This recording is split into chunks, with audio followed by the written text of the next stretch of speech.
invite you to hear this story as I share it from the Gospel of Matthew. But just to set the tone, this passage, this story that many of us are familiar with, is coming right on the heels of Jesus learning that his cousin, John, has been beheaded. And so I've got to imagine that as he's dealing with that news, he's looking for an opportunity to get away, to do his own grieving, to do his own processing, to try to figure out what's going on with the ministry that he feels called to continue, but then also continuing to know the risk. Hear then these words as they follow that news. Now when Jesus heard this, he withdrew from there in a boat to a deserted place by himself. But when the crowds heard it, they followed him on foot from the towns. When he went ashore, he saw a great crowd, and he had compassion for them and cured their sick. And when it was evening, the disciples came to him and said, "This is a deserted place, and the hour is now late. Send the crowds away so that they may go into the villages and buy food for themselves." Jesus said to them, "They need not go away. You give them something to eat." The disciples replied, "Well, we have nothing here but 5 loaves and 2 fish. And he said to them, "Well, bring them here to me." And he ordered the crowds to sit down on the grass. Taking the 5 loaves and the 2 fish, he looked up to heaven. He blessed and he broke the loaves, and he gave them to the disciples, and the disciples gave them to the crowds. And all ate and were filled. And they even took up what was left over and broke in pieces 12 baskets full. And those who ate were about 5,000 men, besides the women and children. Now immediately Jesus made the disciples get into the boat and go on ahead to the other side. And while he dismissed the crowds, and after he had dismissed the crowds, he went up to the mountain by himself to pray. And when evening came, he was there alone. But by this time the boat, battered by the waves, was far from the land, for the wind was against them. And early in the morning he came walking toward them on the sea. But when the disciples saw him walking on the sea, they were terrified, saying, "It's a ghost!" And they cried out in fear. But immediately Jesus spoke to them and said, "Take heart, it is I. Do not be afraid." Peter answered him, "Lord, if it is you, command me to come to you on the water." And he said, "Come." So Peter got out of the boat, started walking on the water, and came toward Jesus. But when he noticed the strong wind, he became frightened, and beginning to sink, he cried out, "Lord, save me." Wind ceased, and those in the boat worshipped him, saying, "Truly, you are the Son of God."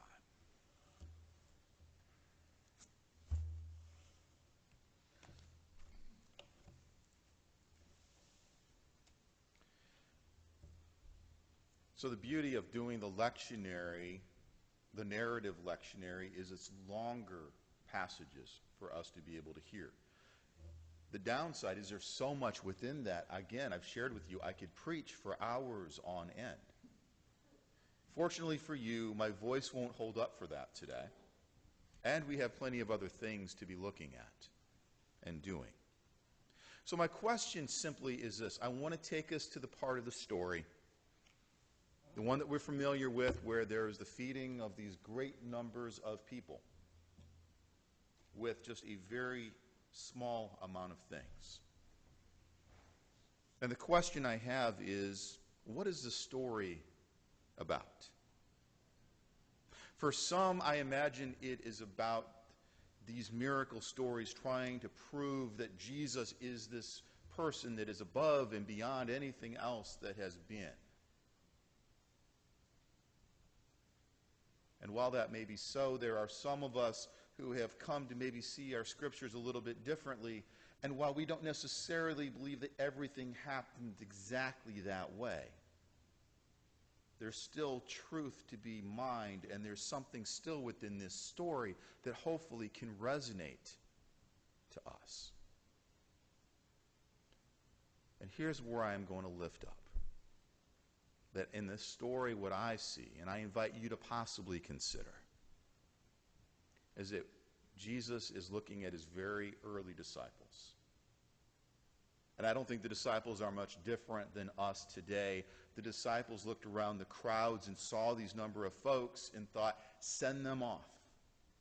Let them fend for themselves, probably not out of any kind of mean-spiritedness, but as we have a capacity of doing this scarcity mentality of we've only got so much. We've only got a little. Jesus, there's only so many of us. There's only so much to be shared.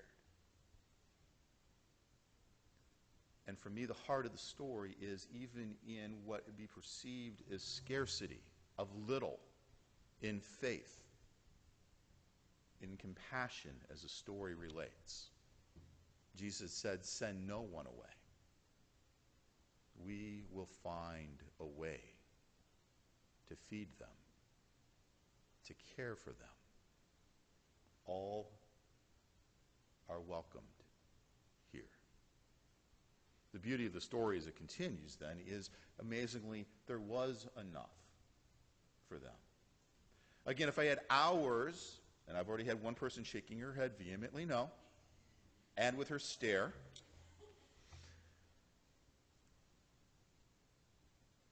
I invite us to consider, is that still sometimes our state of mind, either as individuals or even as church?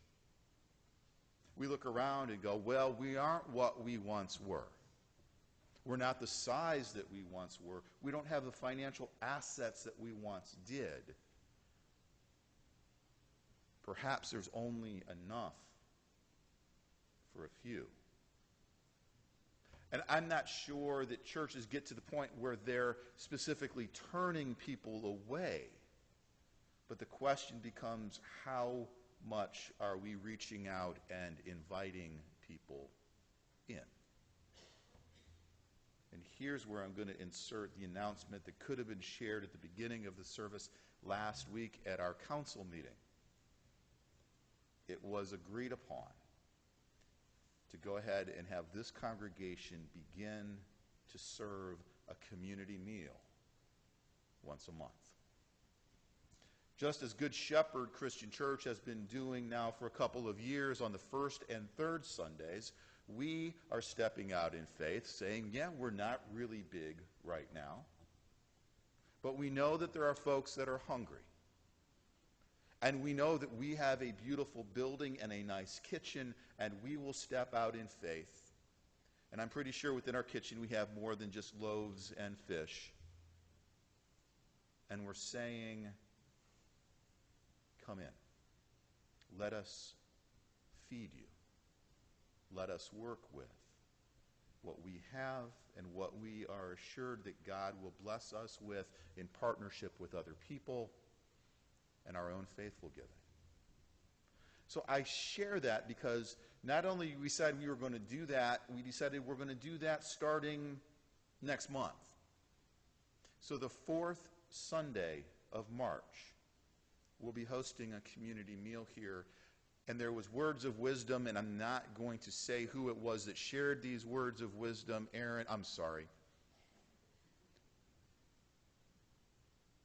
But words were shared that this is a great thing to do if we're all in. If we realize this isn't just a handful of people, but we all figure out our way of participating and help feed. Whether it's helping prepare, whether it is helping serve, whether it's helping set up, whether it's helping clean up, and not every month, but inviting our youth and our older members and anybody and our neighbors to join us. Though there's that invitation for us to literally, physically feed people as Jesus and his disciples did. But as I look at the story, it's more than just feeding. It is the fact of not sending people away. is that faithfulness of saying all are welcomed here. Now, I'm not sure we're going to fit 5,000 people plus women and children in this space. I'm willing to give it a shot. The beauty wasn't in the specific number. For me, the beauty of the story is that no one was rejected and no one was turned away. Everyone was welcomed. Everyone was fed. And what I could have shared in our prayer time together was the United Methodist Church. Are you guys familiar what's going on right now with our brothers and sisters within the United Methodist tradition? They're having their annual meeting, a specially called annual meeting right now, where they are trying to discern how they keep from fracturing over the issue of sexuality. There are proposals on the floor on which direction to go. This affects me personally because my wife happens to work for the East Ohio Conference of the United Methodist Church. So we're very much embroiled in the conversations that are taking place. And these are conversations for them that we experienced decades ago as the United Church of Christ. Many look to us and to see what we've done with that, how we took a step out and welcomed everyone and turned no one away. So I'm going to ask if we can dim the lights just a little bit. In my newsletter a couple months ago, I shared with you that a while back the UCC did something as part of our God is Still Speaking campaign, and we ran a couple of ads. And I'm not sure if we're going to be able to make that any bigger. Oh, perfect. It's very short. I invite you to watch.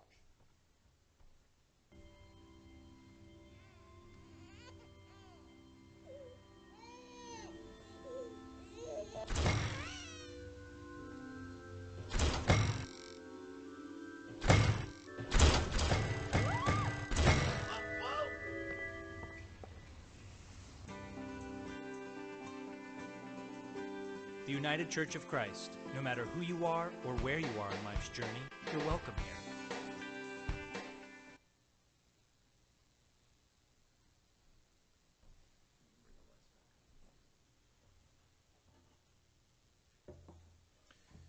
That was one of two ads that we ran a few decades ago, the other one being the infamous bouncer ad, which, since I've spent some time as a bouncer, really appealed to me.